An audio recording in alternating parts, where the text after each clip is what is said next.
Sasa leo katika hii mahakama ya hakimu mkazi wa Kisutu iliyoko Dar es Salaam maarufu kama mahakama ya Kisutu yalitwa mashauri kadhaa. Nitaenda kuyatolea maelezo mawili ambayo mimi ninayasimamia binafsi.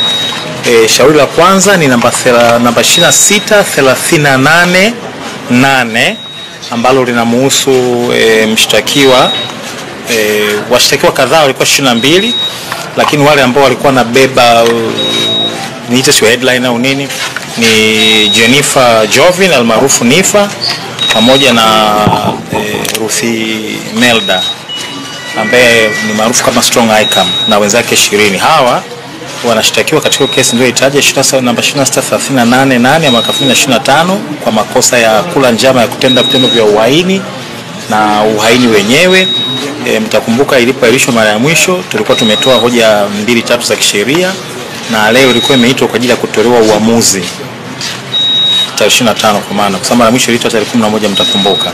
Sasa leo mbele shauri limeitwa mbele ya Mheshimiwa Aaron Lyamuya na upande wa mashtaka umetoa hoja kwamba hawana nia ya kuendelea na mashtaka dhidi ya washtakiwa 20 katika kesi hiyo, isipokuwa mshtakiwa anaitwa Mika Chavala pamoja na ambaye ni mshtakiwa namba 17 nafikiri kama nakumbuka vizuri, pamoja na mshtakiwa wa kwanza Jennifer Jovin almaarufu Nifa.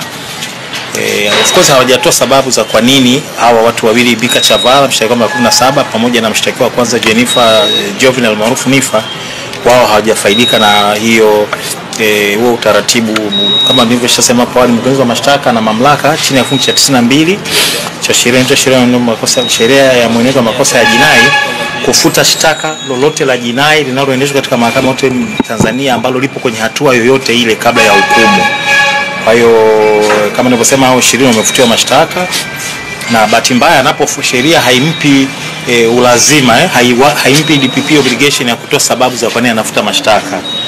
Kwa lakini mahakama imerekodi kwamba mashtaka yamefuta dhidi ya 20 na hao wengine wawili mashtaka yao hayajafutwa, kwa hiyo kesi yao inaendelea.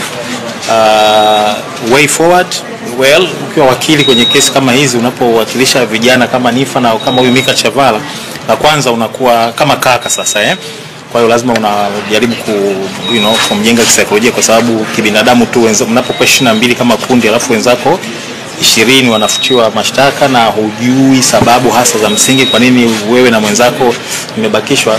Kazi ya kwanza ni kujaribu kumjenga, lakini naamini amejitahidi kukulielewa, na majukumu yetu sasa kama nilivyosema ni kuendelea sasa na safari ya kisheria ya kumpigania Nifa pamoja na mwenzake Mika Chavala kwenye hii kesi, ili tuweze kuona kwamba linapatikana hitimisho ambalo mwisho wa siku litasababisha na wao pengine waungane na wenzao kwa mjibu wa sheria katika siku ambazo tunatumaini hazitakuwa nyingi sana.